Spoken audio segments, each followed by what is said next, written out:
So I understand Sir Andrew Whitty, i.e., the CEO of UnitedHealth Group, gave his opinion in the New York Times today. And he's kind of, I guess, potentially following up with this video that had been secretly filmed, that had been released to his employees. And obviously it got out, and a lot of people have seen it. Maybe some of you haven't seen it. So I wanted to kind of start to join in on this conversation because this is a topic that I am personally interested in. It touches not only the fact that I live here in the United States, that I work as an RN, and that I'm currently studying to be a psychiatric mental health nurse practitioner here in the United States. And so there's a lot of elements about what is happening in this current environment. And I kind of feel like I really want to be able to participate in the conversation and participate it on my channel. And so before we take a look at his opinion piece that was released in the New York Times today, or what seems to be quite a large advertisement for United Health Group, in my opinion, uh, we are going to get out my fair use. So obviously, I'm going to be using clips from his film video, obviously things, the article from the New York Times, but these are just my opinions and my opinions only. And I may roast this gentleman. It's possible because I try not to because I want to be serious about this, but he does look like a villain from a Bond movie or something. So I need to try to wheel it in a little bit. He's very droll. He's obviously, this was, if I think a lot of people are aware, but it was filmed for his employees, and it was shortly after, obviously, the unaliving of the CEO of United Healthcare, which is different from United Health Group, which is like the larger umbrella corporation. And Mr. Whitty, or Sir Andrew, came from GlaxoSmithKline, the very large pharmaceutical company. And it seems that he worked his way up from a management trainee back in 1985 and worked his way up through the corporation and has been involved in then the pharmaceutical industry, and then illustriously moved his way in all his benevolence over to the American health insurance industry. But let's refresh ourselves with Andrew and this, and then we'll take a quick peek at that opinion piece. Good afternoon, everybody. I wanted to take this opportunity to give you a brief update on the very tragic events of yesterday, where we lost our very close and valued friend, colleague, Brian Thompson. You've all read.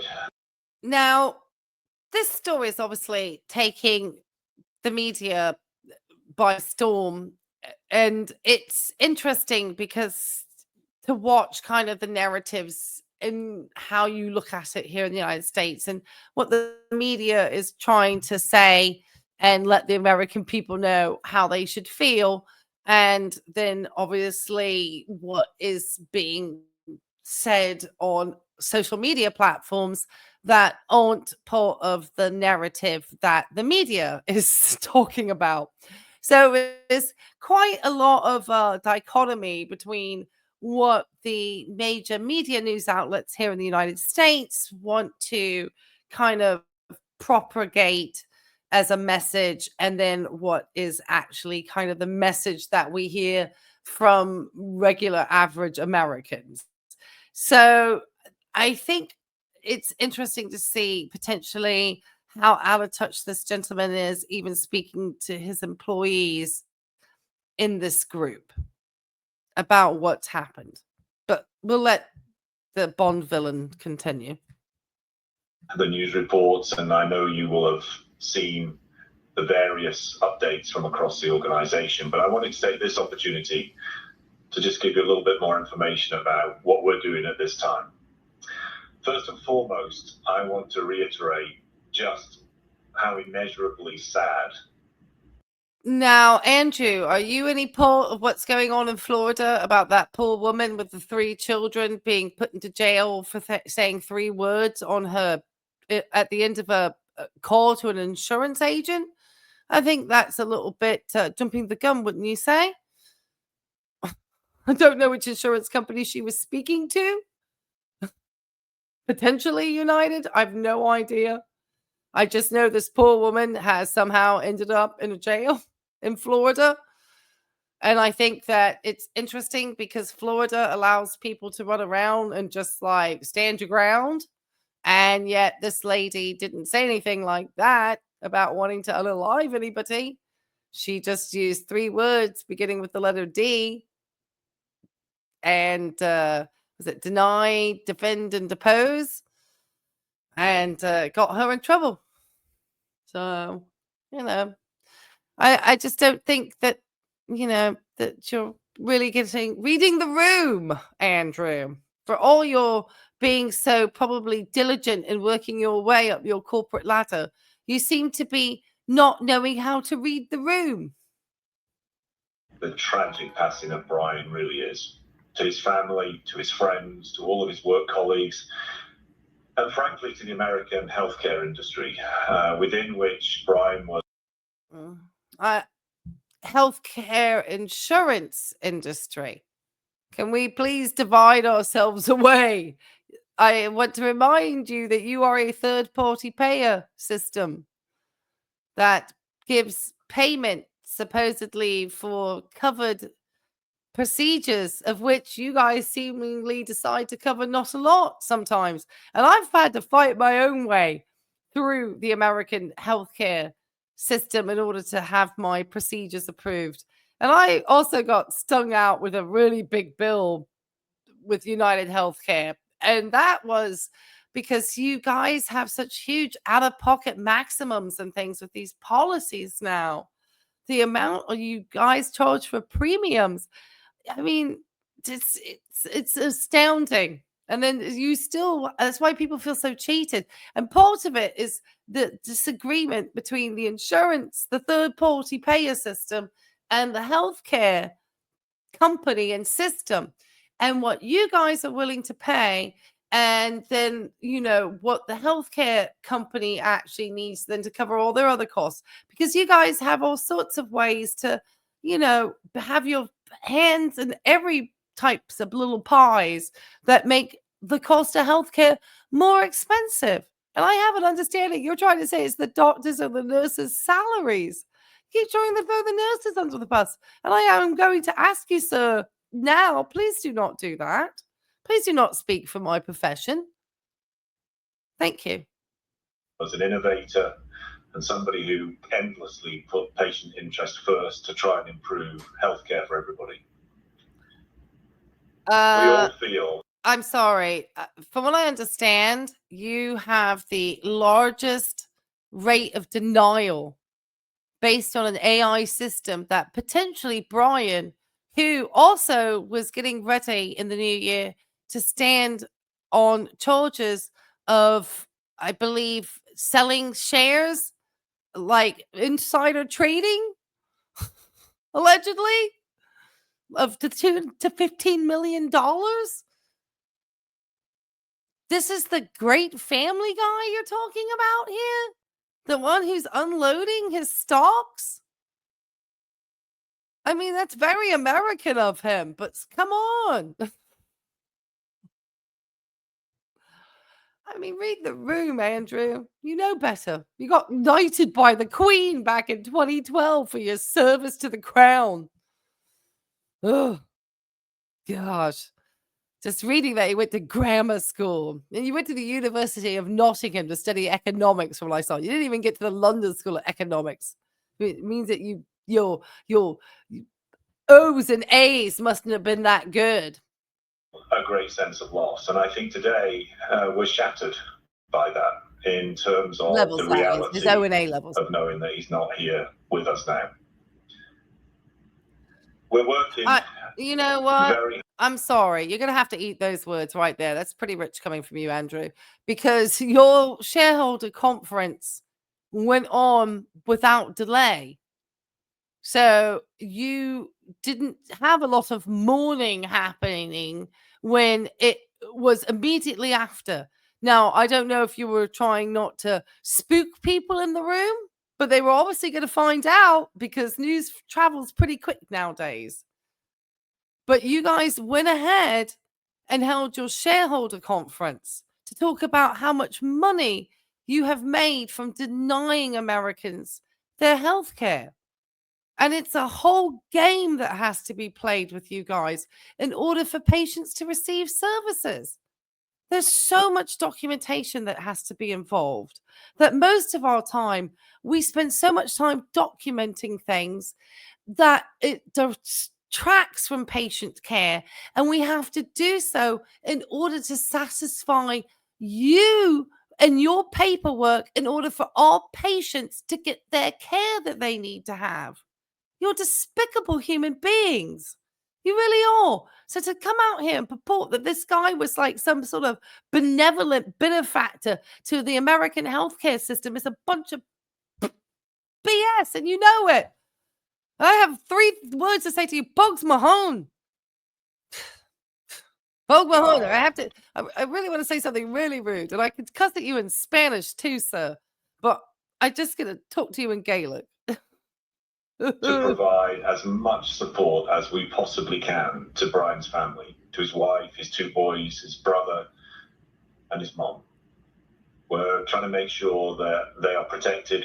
He's trying to humanize his family, and I understand he and his wife might have been separated. So, all right, thank you. Yes, we understand he has a family. It doesn't stop him from committing acts that were not particularly beneficial to the American public as far as their healthcare is concerned. And setting up systems with 90% error rate, and then the rate of denial, and then people having literally, like I said, to jump through hoops in order to get their care covered. There's a litany of questions. I remember when I was getting a procedure recently, and my doctor's office kept telling me this particular one, it wasn't United, but it was one that's not particularly great. And I was trying to get my varicose veins corrected. And I obviously work standing on my feet as a nurse, and I need to be able to continue working, and I don't want to be in pain. And so I was able to find somebody in a tier 2. I mean, it's so complex. It would blow people's minds away who are not familiar with dealing with health insurance and third party payers such as United Healthcare, who have co-payments, out of pocket maximums, deductibles, what is covered, not covered. You get these like just huge amounts of all this paperwork coming. I just had a bill for a procedure I had like over a year ago come in because the doctor's office and the surgeon's office and the healthcare insurance company were going back and forth. You take away from patient care. And also have the right security support. And they know that we will be there to support them through this and beyond. Okay. To make sure that they're okay. Yeah, okay. Condolences. I'm acutely aware that this has a huge impact for everybody across the organization. And I just want to highlight a couple of areas that are important. I still think it's pretty rich, Andrew, that you're going to be, out here having been not in a public health payer third party system like here in the US until 2021. And I don't even know if you're still not living in the UK and receiving, His Majesty's National Health Service. So I find it rich because you didn't have to grow up in health insurance in this country. And it's not the same health insurance. It's not the grandpa health insurance that everyone used to love, supposedly 20 years ago. And that's one of the things that, scaremongers Americans is that they're not going to get good care if they had a single payer system. They wouldn't get to see the doctors of their choices. There's all this fear mongering that happens so that a few people benefit, because a lot of people don't benefit. And your companies withhold money from hospitals all the time. You guys do some dirty tricks about agreements on contracts and health systems. It's some dirty stuff you guys do. I mean, real dirty. There were times that we had to refuse patients from their care with their providers because of a health insurance company, not United, but another one, having, a disagreement with the hospital system. So they weren't paying. Oh, it's wild how they like absolutely gangbuster on these like contracts and stuff. And then some healthcare systems, they do own insurance. Oh my gosh. There really needs to be like some looks into seeing, some antitrust laws and stuff going on. It's telling you, monopoly stuff going on with some of it. Terrible. All right. Keep going, Andrew. And I want everybody to be aware of, because it might be helpful for you. Whether Brian was a friend or a colleague or a mentor, your boss, or just somebody you happen to know the name of, the circumstances of... I can probably see the way the C-suite goes most of the time, it was just a name. And I'm sure that most people who were regular employees were told to probably divert their eyes or something. Maybe once in a blue. And you probably had all this stuff over Zoom anyway nowadays. It's not like the days where they used to get all the employees together for the annual meetings. They probably don't do it like that anymore. They probably don't want to, spend the cost. Got to get those profits over to those shareholders. Your minimal profits that you make for being a third party payer that nobody can figure out why your fingers are in the pie. Well, we know why your fingers are in the pie, but I think there's some question now as to whether your fingers should be in the pie.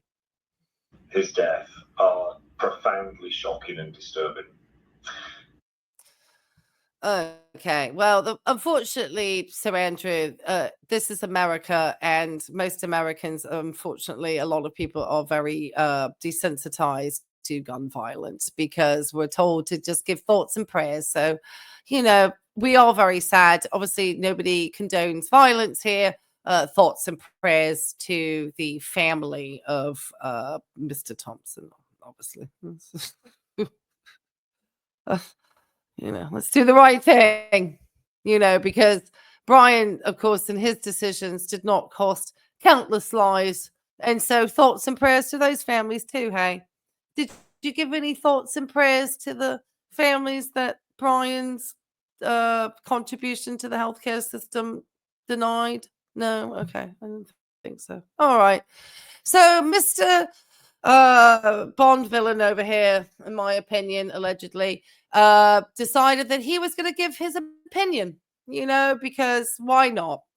And the New York Times decided to publish this today. It was a 3 to 4 minute read, and it was by Mr. Whitty, who somehow decided not to seem like the pompous git that he is and left off the word Sir Andrew.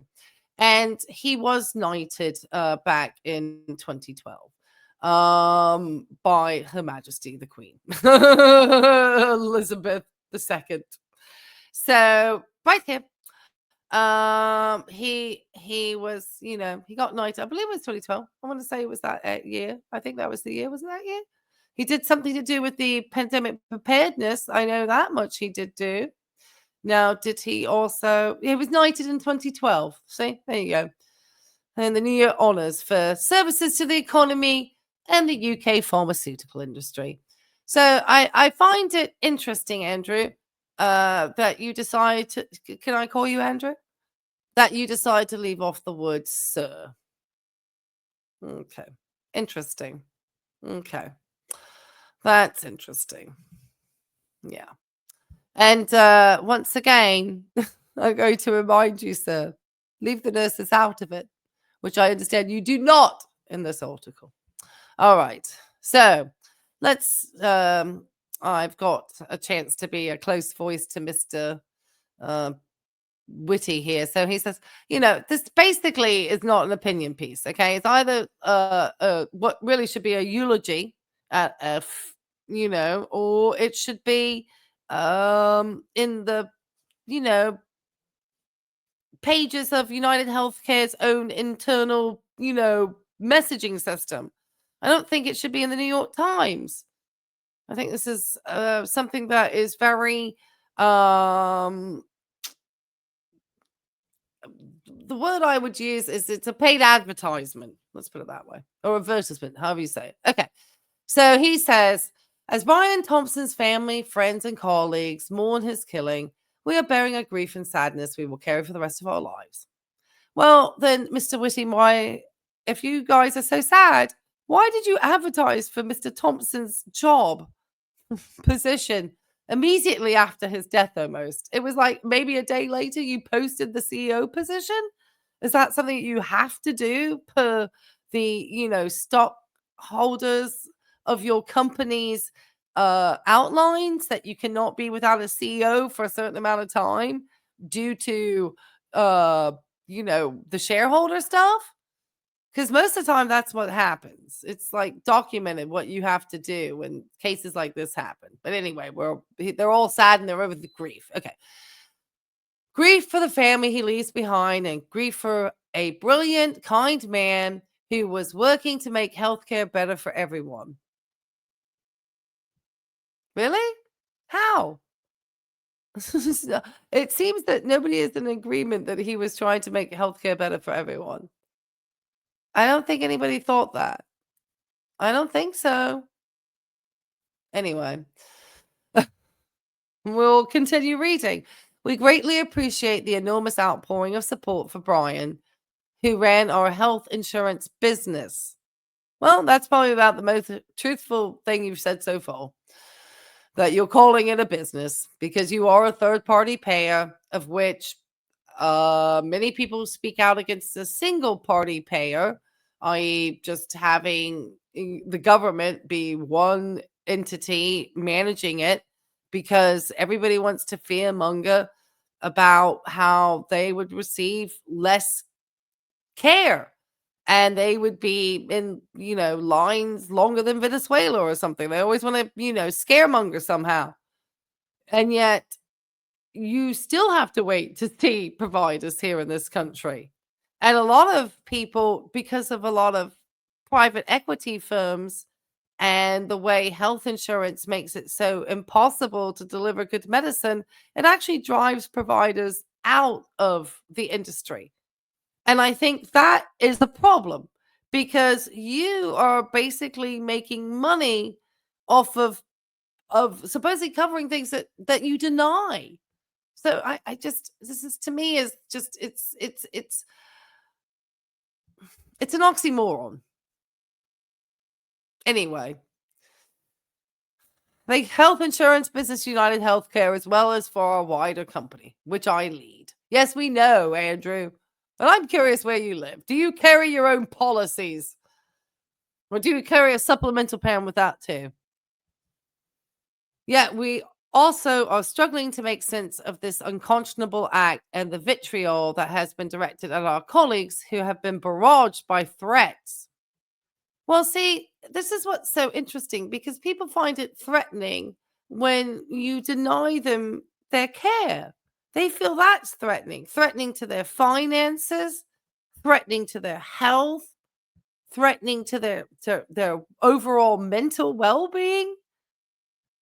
So I think that it's interesting that you've decided to be leading a business model that is so flawed in its totality in a lot of ways because you are a third party payer, but you have shareholders and you need to make your shareholders happy, which means you need to deliver more and more profits for them each and every year for them to be happy. But you're making money from other people's misery, sir, because you know that most people who are suffering from any type of health issue, whether it's acute or chronic, are potentially going to have some type of mental health distress because of it. And it's because of many factors. And a lot of it here in the United States is to do with the costs, of which really you guys are involved, yet have convinced people that you're saving them money at the end of the day because you're in this somehow. you also want to imply that you need to be the guardians of how we as providers deliver healthcare, as if we do not have associations or colleges that set practice guidelines based on evidence from very, very gold standard sources, which are generally randomized controlled trials in 4 phases and large cohorts in the study, of which multiple amounts of this evidence is used, and with many people, many professionals within that specialty creating these practice guidelines, of which we follow these algorithms in order to deliver appropriate care for our patients. So it always makes me wonder, into which part do you feel that you play a role in telling us as providers what is adequate patient care? It's amazing because I've had to work in oncology, and I've had to work with insurance companies and dealt with the denials, and that's a whole other thing. Anyway, all right, let's keep going. No employees, be they people who answer the customer calls or nurses, I promise you, let's get one thing straight.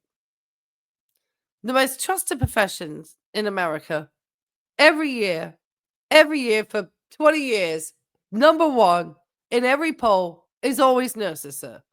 Okay, number one most trusted profession.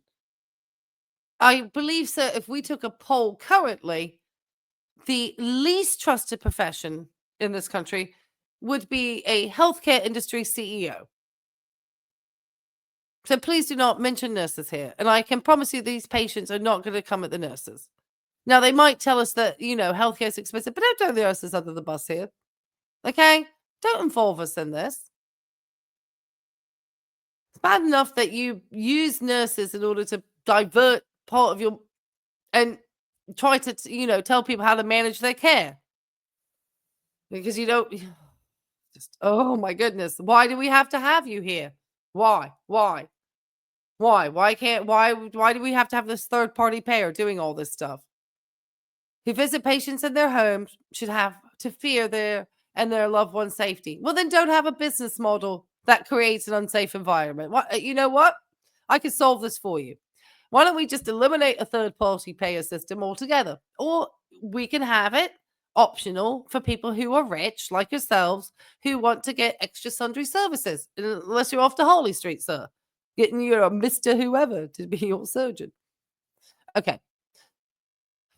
The people of UnitedHealth Group are nurses, doctor, patient. No, no, no, no, no. And half the time, we don't like these nurses and doctors. These are the ones that we think got burnt out, probably running around on the floor and decided that they needed to pay bills. And so they floated over to an insurance company. I mean, and my doctor, I'm sure, used to cuss under his breath all the time about these doctors that would be trying to deny cancer patients their scans and stuff. So, yeah, these are just your gatekeepers because you gotta have somebody with some medical knowledge. Yeah, I have nothing, and I think that they could go back to working the floor. How about that?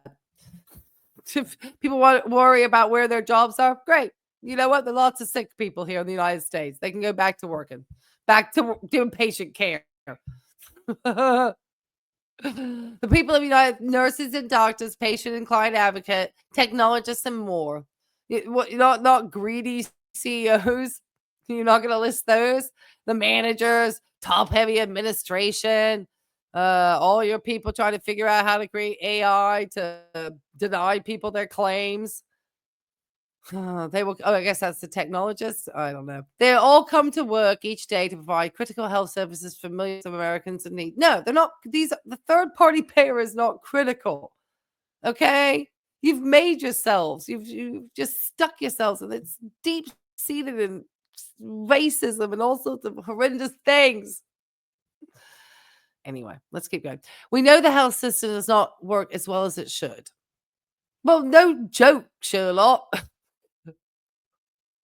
But it's because of folk like yourselves. And we understand people's frustrations with it. No, actually, no. You're absolutely not reading the room at any point in time, Andrew. How much did you guys pay the New York Times for this piece to be put in here? No one would design a system like the one we have. And no one did. It's a patchwork built over decades. So you're trying to say that we have to continue with a flawed system? Our mission is to help make it work better. Well, then you can voluntarily close your doors, but that's not going to happen. We are willing to partner with anyone, as we always have. What, lobbyists? Hold on. Let me. Okay, hold on. Hold on. I've got to rephrase what he's put here. He says healthcare providers. Okay, so healthcare, insurance, third party payers, employers. Okay. So here we can put in lobbyists, paid off senators, allegedly, government officials paid off, allegedly, pharmaceutical companies that it seems like you own one that you then mark up the prices, send it over to yourself, pass that thing over to the employer who passes it, obviously, who gets to pay at the end of the day, the patients. That's why America has medical bankruptcy. You imagine you're not feeling good. And then on top of it, you have to worry about going bankrupt and losing your job. And guess what you get to lose? Your health insurance. Oh, isn't it fantastic? Isn't that just great? So it forces you to feel like you have to continue working. Or you better hope you have a spouse who has health insurance that then will take you on. And that, luckily they've stopped doing all the thing about denying people because they had a pre-existing condition. So can you imagine trying to carry that stress on? Nobody else really can. It's unique to the United States. Let's make this place so special. Anyway, to find ways to deliver high quality care and lower costs. Well, the only reason why high quality care comes in lower costs. Well, I think how we could get rid of costs. There's this company that's, getting $1 billion in profit called United Healthcare Group that we could cut out quite quickly. Okay, then he goes on to say, all right. Okay, so he talks about the healthcare system. Okay. All right. Clearly, we're not there yet. All right. Let's see. We understand and share the desire to build a healthcare system that works better for everyone. That is the purpose of our organization. No, it's not. It's not the purpose. You're an insurance company. You're trying to give yourselves like some loft, and you've gotten yourselves because you've managed to make so much money from that endeavor that you've gotten yourself into like 40 other pies. All right, this is getting long. So he says healthcare is both intensely personal and very complicated, and the reasons behind coverage decisions is not well understood. Because you make it almost purposefully complicated so most average Americans can't understand it and don't understand the process that you've got to actually call ahead. The minute you go to that doctor's office and they start talking about you needing a procedure, you then personally need to follow up with your insurance company and let them know that stuff is coming through. You really have to in order to get those claims greased in. And most Americans don't understand like all the nuances of working with these companies in order to actually get these approvals. And now they've obviously setting up an AI system. And as people find it frustrating, they don't get any responses to these jobs postings. This is what's happening with all this AI stuff. It's set up to just deny. And there will be years before the US government takes any type of action against the fact that they'll come down 10 years down the road now. Oh they shouldn't have been denying 90% of that stuff, or the error rate 90%. Yeah, that's too high. Yeah, no shoot, Sherlock. If we had a 90% error rate in a hospital setting, Jesus Christ, we'd all be out of our licenses. We share some responsibility for that together with employers, government, and others who pay for care. We need to improve how we explain what insurance covers and how decisions are made. See what insurance covers. So they're basically already letting you know you're not going to get everything you think you want or think you need or your doctor thinks you need to have. Behind each decision lies a comprehensive and continually updated body of clinical evidence focused on achieving the best health outcomes and ensuring patient safety. While the health system is not perfect, every I think we know my opinion on this. Every corner of it is filled with people who try to do their best for those they serve. Well, then, if Brian was one of those people, okay, then why was he about to end up on an alleged stock, uh, you know, market fraud thing? He was insider trading, supposedly. Sorry, I don't want to get in trouble. All right. Says he raised on the same Iowa farmhouse as his mom. Dad spent more than 40 years. Okay. Humanizing him at grade level. BT. Okay, cute. Well, this is BT and not BJ, as we knew him. Worked farm jobs as a kid. I've met some people called him that behind his back, and fished at a gravel pit allegedly with his brother. He never forgot where he came from because it was the needs of people who live in places like Joel. Who did you get to write this for you, Andrew? You didn't even write this. You just put your name on it. I wonder what poor low-level employee had to crank this out from publicity. It was some marketing person in their PR department. Andrew stuck his name to it. He lived in places like Jewel, Iowa, that he considered first in finding ways to improve care. Okay, whatever. When a colleague proposed a new idea to Brian, he would always ask, who would you want this for your own family? If not, into discussion. Really? So I guess he wanted insider trading allegedly for his own family. Okay. Brian was never content with the status quo. No, he was not. That's why he pushed us to build dedicated teams to help the sickest people navigate the health system. That, I think, is not the case. I think they were dedicated to ensure that the sickest people got denied because they didn't think they were going to live long enough to need a service, probably. It's why he fought for preventative health and quality health outcomes. What?